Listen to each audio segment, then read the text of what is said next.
I am so very excited to be introducing our keynote speaker, Nkechi Taifa, Esquire. I had the personal pleasure of hearing her speak last year at a convention earmarked for families of lynching victims, which I do fall into that category. And I have never got to hear a case for reparations like this, and I'm so excited to be bringing that same case here to the New Jersey State Conference. I just would like to take this time to read Nkechi's bio because I want everybody to know every bit of the Black woman magic she's going to bring to this at this convention. So, Nkechi Taifa is president of the Taifa Group, LLC, a social enterprise firm whose mission is to advance justice. She's a senior fellow at Columbia University's Center for Justice and convenes the Justice Roundtable, an advocacy coalition advancing progressive justice system transformation. Over the course of her career, Taifa has served as an advocacy director for criminal justice at the Open Society Foundations, Legislative and Policy Council for the American Civil Liberties Union and Women's Legal Defense Fund, founding director of Howard University's School of Law's Equal Justice Program, staff attorney for National Prison Project, network organizer for Washington Office on Africa. As a private practitioner representing adult and youth clients, and as a first grade teacher at Nation House Watoto School. Nkechi has testified before Congress, United States Sentencing Commission, Council of the District of Columbia, American Bar Association, Justice Kennedy Commission, Inter-American Commission on Human Rights, and the U.S. Helsinki Commission.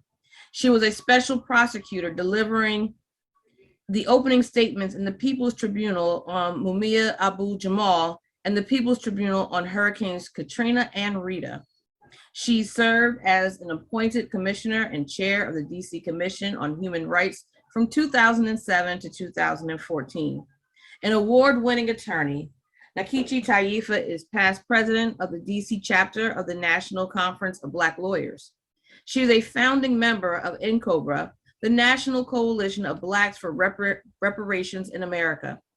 She serves as a commissioner on the National African American Reparations Commissions and on the governing board of the Corrections Information Council. Nkechi Taifa is the author of a new memoir, Black Power, Black Lawyer, My Audacious Quest for Justice 2020. The book has been described as an emerging memoir of not just a fascinating woman, but a history of a movement, Kirkus reviews. She co-authored along with Dr. Imari Obadeli and attorney Chokwe Lumumba, the pioneer book, Reparations, Yes, in 1987. She is also the author of several classic books for children, Shining Legacy, Story Poems, and Tales for the Young, So Black Heroes Forever Will Be Sung, Three Tales of Wisdom, and The Adventures of Kojo and Amma. Without further ado, I bring to you the 2021 keynote speaker, none other than Nkechi Taifa. Please welcome her. The human cargo was loaded on ships at a bustling wharf in the nation's capital, destined for plantations of the Deep South. Some of the enslaved pleaded for rosaries as they were rounded up, praying for deliverance. But on this day, in the fall of 1838, no one was spared. Not the 2-month-old baby and her mama, not the field hands, not the shoemakers, and not Cornelius Hawkins, who was about 13 years old when he was forced on board. The enslaved were grandmothers and grandfathers, carpenters and blacksmiths, pregnant women and ancient fathers, children and infants who were fearful, bewildered, and despairing as they saw their families and their communities ripped apart by the sale of 1838. Some children were sold without their parents, and the enslaved were dragged off by force to the ships, and others ran away, oh yeah, before they could be captured. Their panic and desperation will be mostly forgotten for more than a century, but this was no ordinary sale of enslaved people. The enslaved human beings had belonged to the nation's most prominent Jesuit priests, and they were sold, along with scores of others, to help secure the future of the premier Catholic institution of higher learning at the time known as Georgetown University. End of quote. So what happened to these 272 men, women, and children who were literally sold down the river?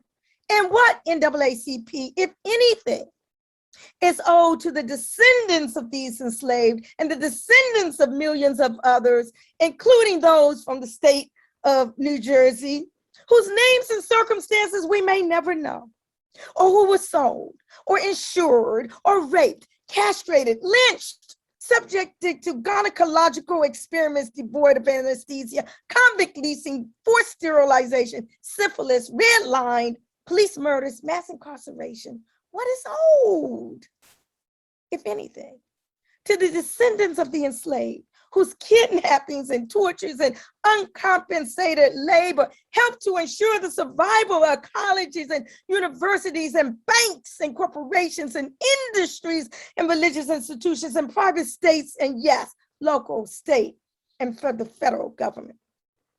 Thank you, New Jersey State Conference NAACP 2021 Annual Convention, for allowing me to share, as part of my earlier opening framing, an excerpt from Professor Rachel Swan's article that was published in the New York Times on April 16, 2016, chillingly describing the sale of 272 enslaved persons that ensured the future of Georgetown University.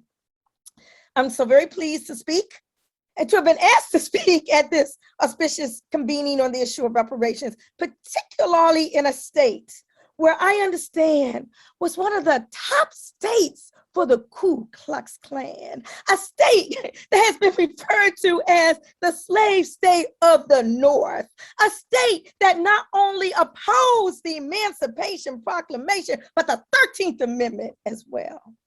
And the parade of horrors continues as a state which has consistently held one of the highest foreclosure rates in the country, a state with one of the widest racial wealth gaps in America, a state where police repression runs rampant, where the police killings of Earl Faison and Major Gulia Dale are just examples, a state that needs to get that strong CCRB off the ground, okay? But also accentuating the positive, a state with a city, Newark, that is heralded as one of the top organizing jurisdictions of the Black Power movement, a state where Mayor Ross Baraka is fulfilling the legacy of his father by building the Kawaida Towers in downtown Newark, a state that established an Amistad Commission that Black history be taught in New Jersey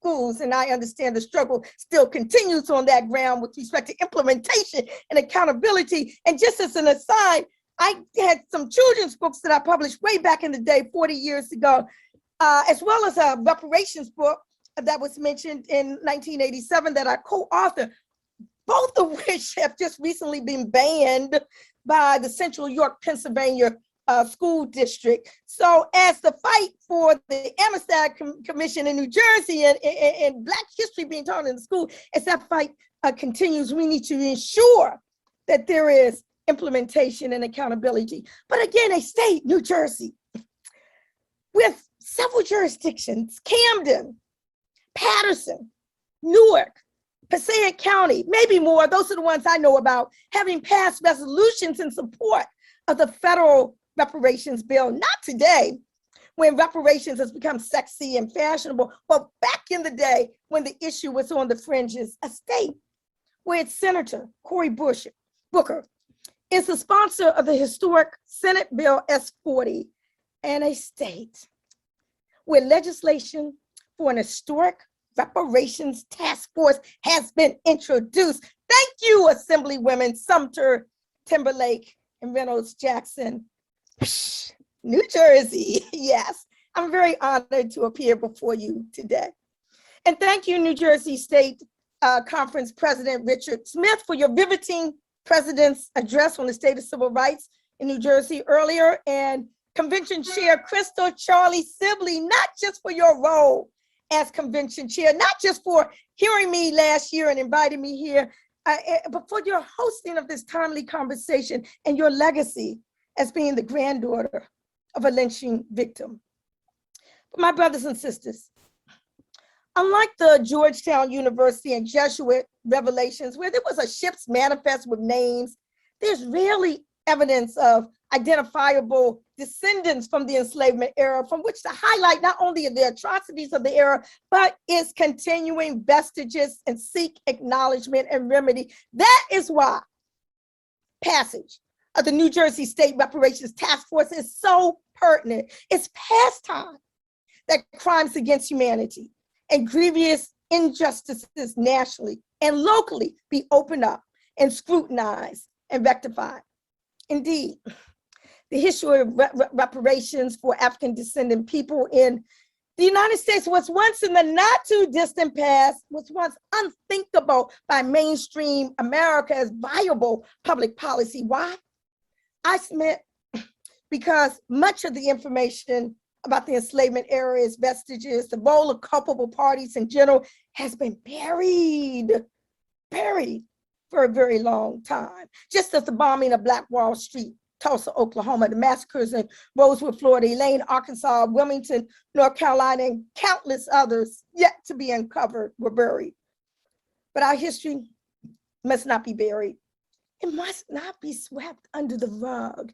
And for our white NAACP allies, we, the descendant victims, must not be the only ones to uncover and unpack it. My white colleague, Katrina Brown, she uncovered evidence that her ancestors were the largest slave trading family in U.S. history. And she documented her roots, that they brought over 10,000 Africans to the Americas in chains in her film that's called Traces of the Trade, a story from the deep north, not the deep south, okay, from the deep north. And, you know, she says that the slave trade was not just a few people taking a boat and sending it out. She said that everyone in the town lived off of slavery: the boat maker, the iron worker who made the shackles, the coopers who made the barrels to hold the rum, the distillers who took the molasses and sugar and made it into that rum. Literally, she said the whole town was dependent on the slave trade. Wealth and privilege in the United States, she said, has been amassed in large measure as a direct or indirect consequence of the institution of slavery. Not just the South, y'all. New Jersey, hello, open up that casket. It's so very critical that all this be brought out into the open, not that it not be buried. And it really reminds me of the words of Mamie Till Mobley, the mother of 14-year-old Emmett Till, who in 1955 was abducted by whites from bed in his great uncle's home, terrorized, tortured, brutally murdered, dumped into Mississippi's Tallahatchie River. The only way her son's beaten and horribly battered body could be identified because of a ring he wore on his finger. Mamie Till refused an open casket.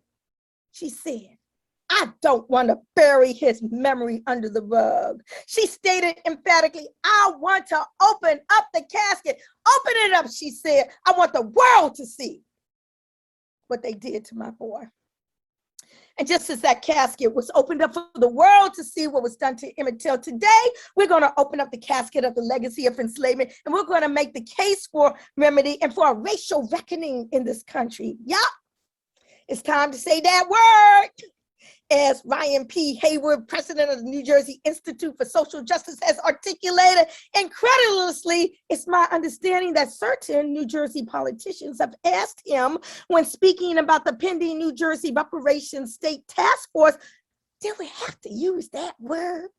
Why can't we call it something else? Oh, no, not reparations.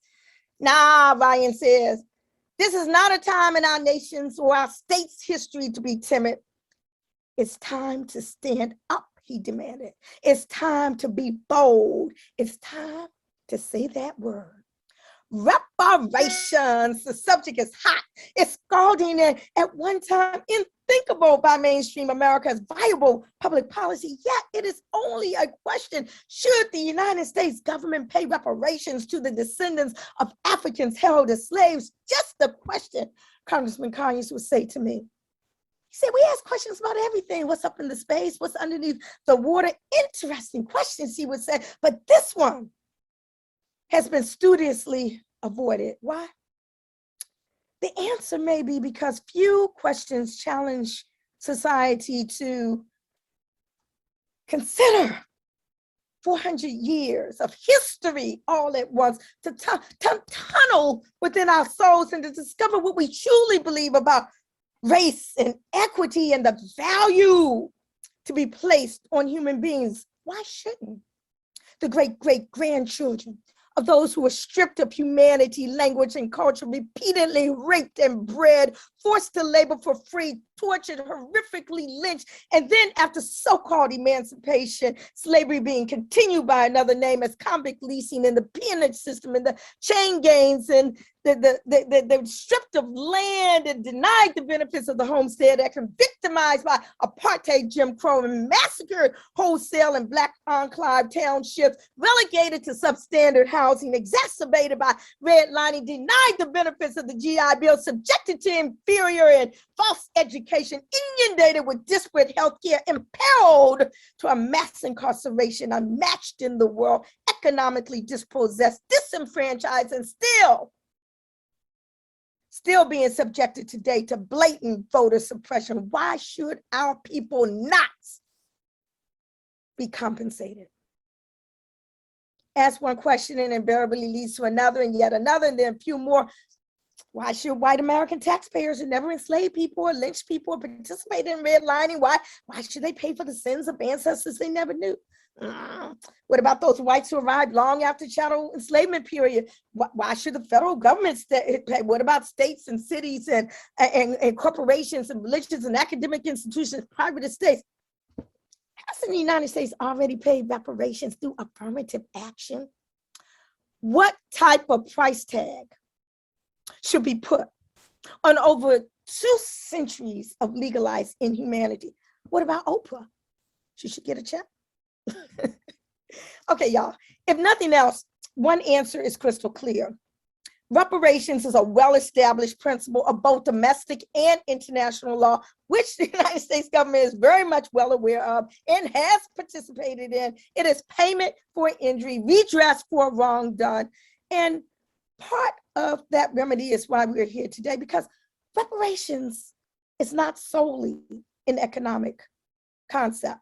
It is a political one as well, and cultural, and psychological. The harms were multifaceted, thus the remedies must be as well. Reparatory justice is not just limited to stolen labor, but for our stolen lives, as well. Charlie Sibley, my sister, for the stolen life of your family member.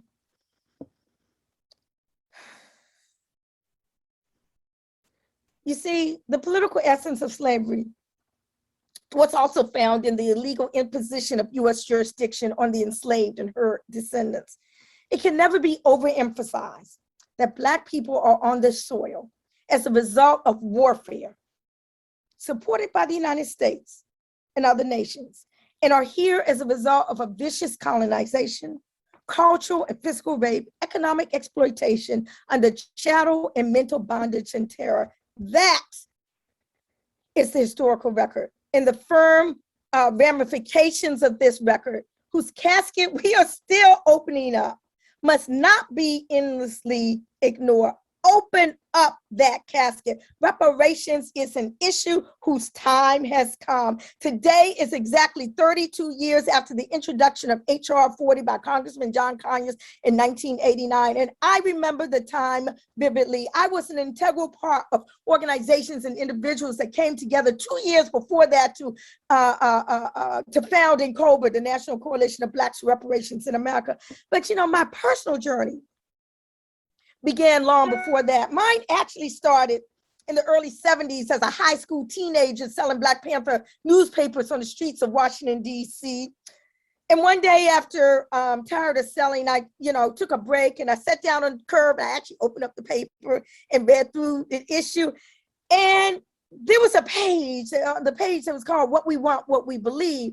And I just could not get point number 3 out of my mind, out of my 16-year-old mind. It said that we believe that this racist government has robbed us. And now we are demanding the overdue debt of 40 acres and 2 mules. I'm not sure where the 2 came from, but 40 acres and 2 mules promised 100 years ago as restitution for slave labor and mass murder of Black people. We will accept the payment in currency, which will be distributed to our many communities. The Germans are now aiding the Jews in Israel for the genocide of the Jewish people. The Germans murdered 6 million Jews. The American racist has taken part in the slaughter of over 50 million Black people. Therefore, we feel this is a modest demand that we make. Sitting on that curve that day, I didn't know about those masks. I didn't know about Rosewood then and all of that, Wilmington, Tulsa, I didn't know about that. I didn't know about the women who were experimented on for gynecological reasons without any anesthesia. I didn't know about the enormous profits made by corporations and insurance companies and the banking and investment industries and the academic and religious institutions from slavery. I didn't know about any of that. But on a psychic level, I could feel in my bones the enslavement era's inhumane cruelty to Black children, its destruction of our family ties, its economic exploitation, its cultural deprivation. And there was an incessant gnawing in my soul for amends and for redress. I was passionate. I always been passionate, y'all, about injustice. And I felt that the idea of reparations to be reasonable and fair. So I vowed to talk about it whenever and wherever I could. My analysis, however, had not matured beyond just a check. But however, Rachel and Crystal and Brother Zaid and Larry Ham and all the other New Jersey luminaries out there, Reverend Lucata in Jume and all, just to verbalize the word reparations was a starting point to its validity. And so talk about it I did, despite my views being often rejected or ridiculed or otherwise summarily dismissed.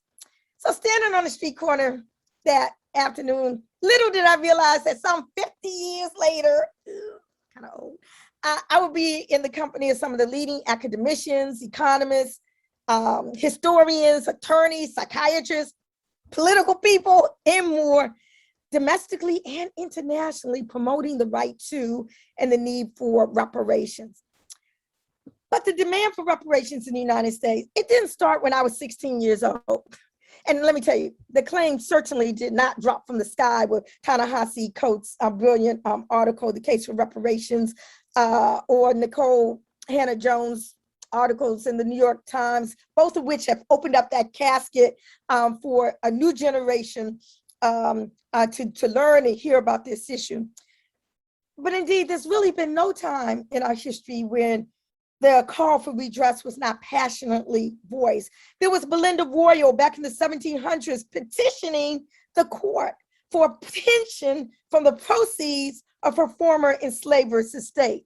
There were newly freed Black people who worked closely with General Sherman in fashioning the concept of 40 acres, only to have it stripped away by Andrew Johnson. There was Callie House and Isaiah Dickinson in the late 1800s who founded the first mass-based reparations movement in the US, the National Ex-Slave Mutual Bounty and Pension Association, which my NAACP colleagues had over 600,000 dues-paying members demanding compensation from federal agencies.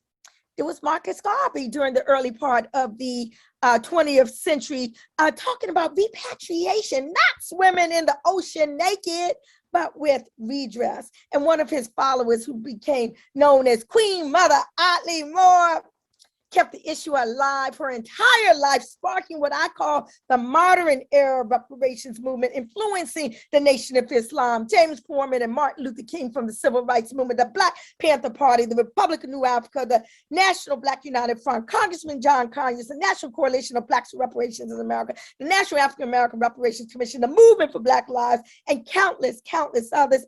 And I was influenced. and became a part of many of these movements. Yes, the demand for reparatory justice in the United States has been long and continuous. And quiet as is kept, y'all. Reparations were in fact paid as slavery ended. They just weren't paid to Black folk. Reparations were paid to the former white slave owners to compensate them for the loss of their so-called property. We need to open up that casket. That's what needs to be taught in the school. They talking about banning my books from the schools. Those are the things, the true history is what needs to be taught, you know, in the schools, as opposed to this whitewash, brainwash version that we've been inundated with. Okay, so reparation, what is it? Reparations are forms of compensation provided to those who have suffered human rights abuses or other forms of widespread systemic injustices, or to their descendants, usually in the aftermath of war, slavery, or other forms of gross injustice. Reparations is a well-established principle of both international and domestic law. It is not begging for a handout. It is not welfare. It is not ordinary public policy. It is payment for a debt owed. It is repair. And in the context of Black people in the United States, I submit that the quest for reparations essentially constitutes 4 elements. Number 1, the formal acknowledgement of historical wrong and an official unfettered apology. Why do I say unfettered? Because the Senate and House of Representatives did pass symbolic resolutions apologizing for slavery and segregation. However, the 2009 bill passed by the Senate contained a disclaimer.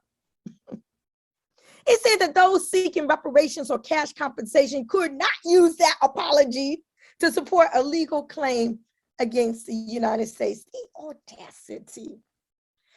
Number 2, the recognition that the injury has continued throughout the years and still manifests today. Now, this provision is really pertinent because you see, the harm did not end with the 13th Amendment. The harms are generational. And in addition to the wealth gap and the redlining and the educational inequities, etc., there's also something called transgenerational epigenetic inheritance. The trauma, my NAACP brothers and sisters, the trauma traveled in our DNA. There was a study done of 3rd-generation Holocaust survivors. Researchers found that they had inherited genes that have been transformed as a result of their ancestors' trauma, and that they suffered health deficits as a result. So, what about Black folk?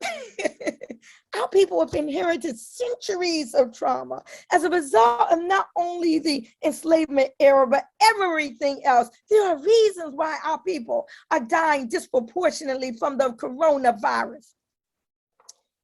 Number 3, the commitment to redress by the federal government, which sanctions the enslavement and subsequent vestiges, and by states, cities, corporations, and industries, academic and religious institutions, and private estates, which continue the injustices and enjoy unjust enrichment. And number 4, the actual compensation in whatever form or forms are agreed upon. And moreover, the United States must adhere to the 5 internationally accepted norms for reparations, inclusive of the requirements of cessation, cease and stop the harm, stop it. Cessation and guarantees of non-repetition, restitution, compensation, satisfaction, and rehabilitation. Thankfully, I'm no longer amongst the isolated, the Black Power fringe, okay, talking about the issue of reparations.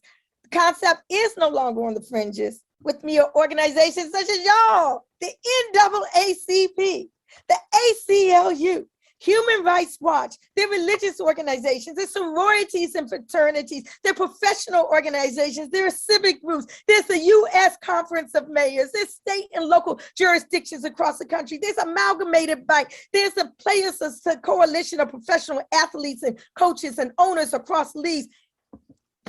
Even Ben and Jerry's Ice Cream has issued a call to other corporations to be vocal. I'm waiting for them to give me some ice cream and do some kind of reparations flavor. But again, once again, kudos to New Jersey. Kudos to New Jersey, because indeed, some of the most poignant reparations graphics come from demonstration posters right out of New Jersey, courtesy of Larry Ham's People's Organization for Progress. I mean, you know, every time I Google something up and I need an image, I hope I don't get sued, but I come up with all his great, those great images of reparation demonstration posters. Thank you. Repair. 1987 legislation was passed in this country authorizing the payment of $20,000 to each Japanese American detention camp survivor, a trust fund to be used to educate Americans about the sufferings of Japanese Americans during World War II, a formal apology from the United States government, and a pardon for all those who resisted detention camp internment. Y'all, it's a sad commentary that the United States government has not taken responsibility for its role in the enslavement era of post-slavery segregation of millions, much less issue an official unfettered apology. So formal acknowledgement, recognition that the injury continues, commitment to redress by the federal government, by state and local governments, et cetera, and the actual compensation. But why the federal government? People have asked me. Wasn't the injury all done by the states? Oh yeah, states were culpable. Y'all look at that, the bill for the New Jersey State Reparations Task Force. You see a lot of the culpability of New Jersey in there. But with respect to the federal government, we must remember the origins of the Black nation in the United States. We are the descendants of Africans kidnapped and transported to the United States with the explicit complicity of the United States government and every arm of the United States lawmaking and law enforcing machinery, U.S. federal law, state law, high court decisions, lower court decisions, the dehumanization, the atrocities, and the terrorism of our enslavement in the United States. They were not isolated instances, but they were a matter of war. War conducted under the specific authority of the United States Constitution. The kidnapping was a wrongful act for which our ancestors and we as their heirs are entitled to damages. The enslavement was a wrongful act for which our ancestors and we as their heirs are entitled to damages. The stealing of our labor was a wrongful act, as was the genocide that we are still suffering. We are entitled to damages, to reparations, to reparatory justice. The compensations we speak of are owed to us. They stole us, they sold us, they owe us. Thank you, Zaid. U.S. Constitutional Article 1, Clause 1, Section 9, expressly guaranteed and sanctioned the importation of kidnapped African prisoners of war. That's what we were, y'all. We weren't brought over here as slaves. We were brought over here as prisoners of war. We are an African people, and our history did not start with enslavement. We were African prisoners of war, and the Constitution guaranteed our continued kidnapping and importation until the year 1808. And that article also upheld the further dehumanization of the African by delegating our status to that of 3/5 of a white man.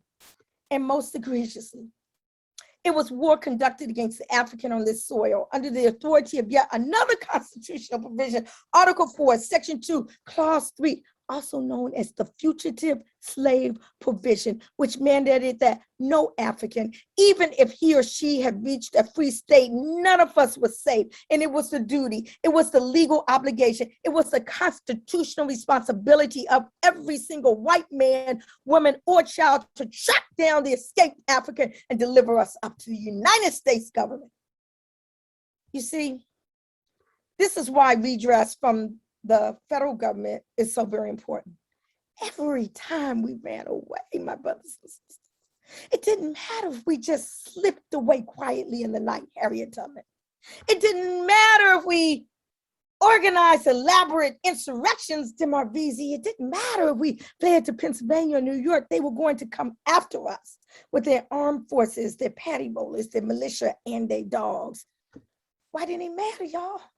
Because the white folk had decided that they were going to live here Wasn't gonna be no 100 years of Palmares liberation, no Ganga Zumbi here. They vowed that they would not just let us walk off into the woods and swamps and develop our own and they go back to France and England and Spain because it got too hot. This was not gonna be their vacation spot. They planned to stay. So they chased us and they pursued us and they tracked us down and they beat us and they castrated us and they lynched us and they sought and they still are seeking to quell all forms of resistance. The 13th Amendment, passed in 1865, recognized the freedom of all enslaved Africans, made it illegal to continue slavery, except for that ridiculous except as punishment for crime clause, but that's the subject of a whole another presentation. But no payment, however, was made for stolen land, labor, rape, exploitation. In fact, Dred Scott case, y'all, had been decided scarcely 8 years prior to the 13th Amendment, in which the Supreme Court justice ruled that a Black person in America had no rights, which a white person was bound to respect, and that neither Dred Scott nor any other Black person could be a citizen in the United States in the manner in which that word was used in the Constitution. You see, when they wrote the preamble, we the people, they were talking about we, the white people. So the 13th Amendment set no restrictions on the freedom of formerly enslaved people. The 14th Amendment, however, passed 2.5 years later, robbed the African of some of their hard-won freedom. You see, we don't learn it this way in school. We only learn it one way. But actually, the 14th Amendment imposed the obligations of US citizenship upon the African in America without his or her informed consent or the benefits of that citizenship, and without any meaningful discussion of political alternatives inherent in the international right to self-determination. The audacity. How are you going to take a free people and tell them that they got to be part of your family, especially since you had castrated his father, raped his mother, sold the children off to your relatives? You didn't ask him if he wanted to join your family. You didn't ask him if he wanted to start his own family if the African were free. And so far, there's been no debate as to the authenticity of the 13th Amendment. No one, not even the ex-slaveholder, could define the African's future status for him and impose a status upon him. This was the newly freed peoples. This was the Africans' decision alone. This was the fruit of the right to self-determination. And that's why it's important, my brothers and sisters, to understand that reparations is not solely an economic concept. It is a political concept as well, and a cultural one. Reparations are not limited to stolen labor, but also for that unjust war and cultural aggression as well.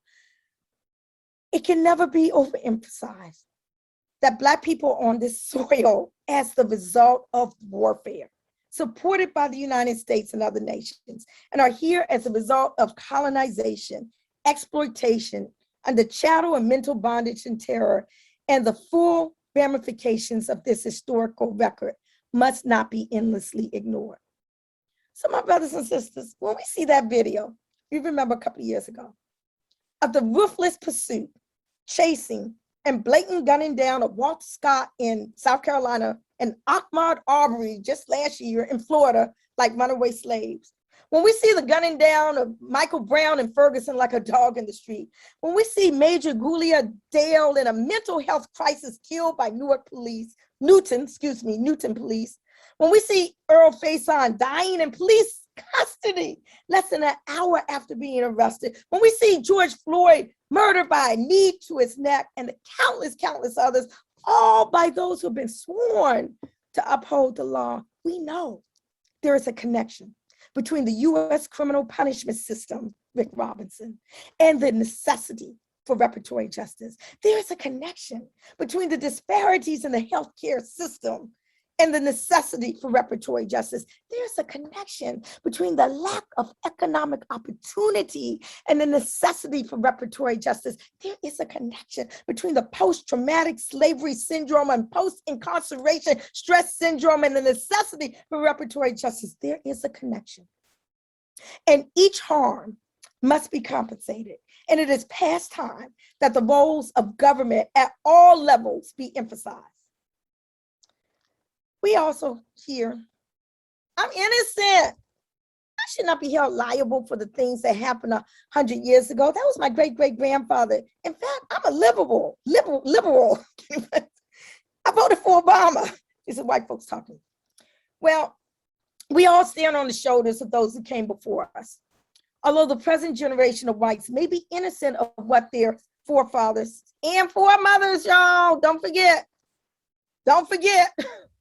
forefathers and foremothers did, as a people, they are in a privileged position because of the actions of their predecessors. Each generation passes its debts as well as its assets on to the next generation. The heritage which whites enjoy in this country is what has been called white skin privilege. They benefit from a society, a state, and economic structure which is governed by white supremacy. And although we may debate methods of operationalizing this data for measurement, there is no question that Caucasians in this country enjoy the fruits of 400 years of unjust enrichment as a result of the stolen labor of African people. Another question. Well, what about new immigrants to this country who have no blood or other connection to the enslavement or Jim Crow eras? Should they also have to pay? Newcomers are entitled to all the rights, privileges, and benefits of American citizenship once they become citizens, in addition to the debts and responsibilities of the country. America does not say to its new citizens, because you have no ancestral connection to this country, you cannot vote, sue in court, or enter into contracts. Everyone pays the debt, regardless as to whether or not they had anything to do with creating it. They are benefiting from the enrichment from it by being here in this country. Those who question the need for reparations often ask, well, what about affirmative action? Doesn't affirmative action make it all right? Well, I remember Congressman Craig Washington way back in the day from Texas being quoted on the floor of the House of Representatives when arguing in support of the Civil Rights Act of 1990. He said, nobody's asking for reparations. I'm just asking you to give us the crumbs from the table. And despite the fact that when compared to the debt owed, affirmative action is indeed only crumbs from the table. Another question. Slavery ended over a century ago. Why should the government pay reparations now? The answer is succinct.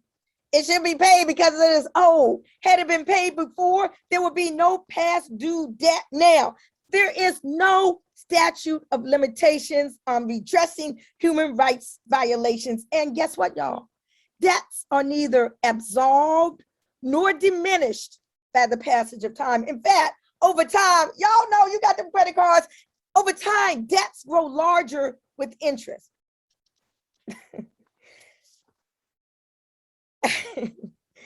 Now the jackpot question, the doozy elephant in the room. Is reparations just about the money? Well, Professor, the author of The West and the Rest of Us, he said, no, reparations is not just about the money. It is not even mostly about money. In fact, money may not be 1% of what reparatory justice is all about. He said reparations is mostly about making repairs, mental repairs, psychological repairs, cultural repairs, organizational repairs, social repairs, institutional repairs, technological repairs, economic repairs, political repairs, educational repairs, justice system repairs, health repairs. Indeed, a reparations settlement can come in as many forms as necessary to equitably address the many forms of injury sustained by slavery and its continued vestiges. Again, the harms were multifaceted, the remedies must be as well. And although I wholeheartedly believe that cash payments must remain an important and necessary component of any claim for damages, a reparations settlement can be fashioned in as many ways as necessary. Some forms may include closing the Black-white wealth gap. It can include land, economic development, repatriation resources, truthful textbooks like mine, which they banned in York, Pennsylvania. Still others my books that were banned are coming out again within a couple of weeks, so be on the lookout out for them. I'll put my whatever in the chat, but anyway. Still other remedies could include the erection of monuments and museums, clemencies, repairing the harms from the war on drugs that go beyond basic public policy, pardons for political prisoners from the COINTELPRO area. You see, we must not just tinker with just one area or one claim. It ain't just about the black-white wealth gap, y'all, but it's about all their SHIT. We got to continuously open up the casket. And you know, this one might have passed you, freedom for our political prisoners as part of a reparations settlement. Not as far-fetched as you might think. The Japanese American Reparations Bill, the fourth prong, was a pardon for all those who resisted detention camp internment. There is precedent. They've done it before. They can do it again. Y'all saw Judas and the Black Messiah about the COINTELPRO. This war that's continuing being waged is a war that is continuing from the COINTELPRO era to stop the rise of a Messiah, to expose, misdirect, discredit, and otherwise neutralize the activities of Black nationalists and their organizations and their leadership and their spokespeople and their supporters. Neutralization, this is the FBI talking. That is a term of war. This war, it is a war of genocide that's been waged against our people, you know. And when our freedom fighters are captured, fighting against or defending against this war of genocide, they should be free.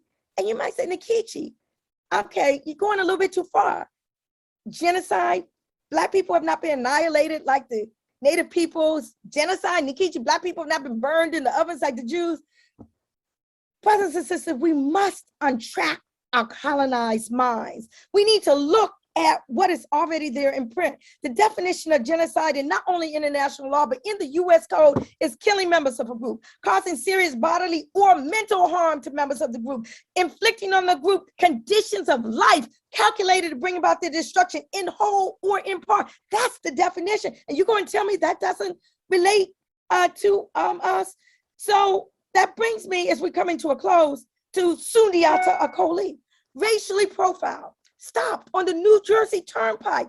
Now, an 84-year-old elder nearing the 50-year mark of incarceration, denied parole 8 times, a COVID-19 survivor battling early stage dementia. It is time for Sundiata Acoli to come home. How about a New Jersey down payment on reparations in the form of a gubernatorial pardon? They did it for the Japanese Americans. There is precedent. I want everybody to pull out your phones right now, pull out these devices right now, and type in the website sundiataacoli.org. That's Sundiata, SUNDIATA, Acoli, ACOLI. FC.org. That's Sundiata Acoli Freedom Campaign.org. Sundiata Acoli FC.org. Sign the petition to your governor, Governor Murphy, calling for clemency for Sundiata Acoli. Submit the digital postcard that's there on the website. And while you're on the website, check out those beautiful paintings that this imprisoned human being has done over the decades. Let's bring Sundiata Acoli home. Reach out to Zaid Muhammad from NCAP, who can provide you any and all information you need to know. SundiataAcoliFC.org. So, in closing, whoo, y'all got me fired up. My heart is full. There's unquestionably a racial reckoning happening in this country and in the state of New Jersey in this day, at this time. The winds of change are shifting in favor of reparations. The casket is being thrust wide open. It's not just the manifest of names from the Georgetown 272, from that ship's manifest. There are increasing examples of historic harms being uncovered with initiatives to right these wrongs as we speak. This is history in the making right here, y'all. New Jersey, y'all could have had that first state reparations task force. You introduced that bill like they got introduced before the California bill got introduced. Okay, history is being made right now as we speak. A month does not go by without me hearing of new manifestations of vestiges from the enslavement era to be addressed. Reparations, it's not history, a thing of the past. Convention Chair Crystal Charlie Sibley, she is a living example. Where's the justice for her lynched grandfather? Reparations, it's about historical justice. And until justice is done reparations will always be relevant. It will always be a righteous struggle. And be on the lookout for my new book on reparations coming out early next year, that I would like to be able to say in that book that New Jersey has passed its state commission reparations task force, that I'll be able to state that the CCRB has whatever it needs to be firmly, established, that Amistad commission is implemented and held accountable, that those Kawaida towers are up there, erected, and everything that and that Sunyata Koli has been freed. So again, thank you. I'm Nkechi Taifa, the author of Black Power, Black Lawyer, My Audacious Quest for Justice. It's been my privilege and my honor to address you this morning. Wow, amazing, amazing, amazing, my sister Nkechi. We thank you so, so much. I mean, oh gosh, I don't even know what to say. I just don't even know what to say, but I will say this. They stole us, they sold us, and they owe us, New Jersey. They stole us, they sold us, and they owe us. Black Power, Black Lawyer, My Audacious Quest for Justice. Get your copy today. Right now, I see 102 participants on, so I know that means 102 books are going off the shelf right now. On your break, go order your book, okay? So thank you again so much, my sister. Please come see us again. We hope that we'll be able to give you the report for which you are seeking to put in your new book. And we will also be sure to make sure we get a copy of that book as well. Thank you again. Thank you so much, so much, so much. And I will turn it over to our tech team. Well, before we have such an amazing keynote. We have a few minutes. Madam Chair, could we get a little information? There's a lot of activity in the chat. I think you've definitely inspired and you've galvanized our group.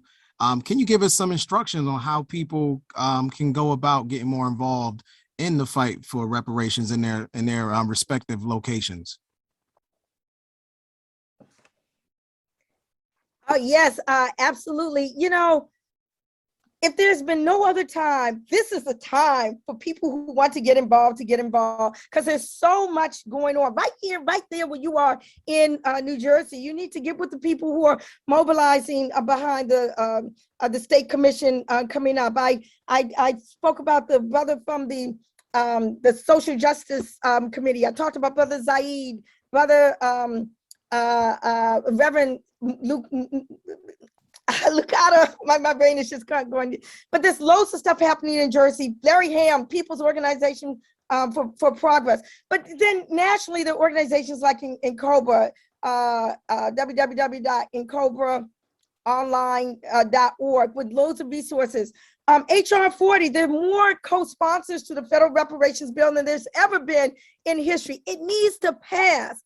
Okay, there needs to be a floor vote, and there needs to be an executive order signed, because we all know what's happening in the Senate right now. There needs to be an executive order passed by the president that signs HR 40 into existence, so that the federal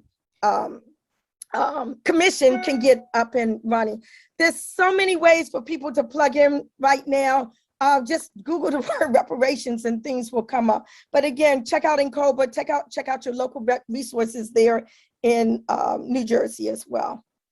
And one more question, really quickly. There seems to be a generational divide when it comes to reparations, and I just want to see if you can help us address how do we bring in different people to understand that this is something that we all should be fighting for, because we've definitely seen a generational divide when it comes to the subject of reparation. Well, interesting. I was 16 years old when I first was introduced to the issue, and it lit a fire within me. And now I guess I'm an elder, okay, and I'm still trying to light that fire.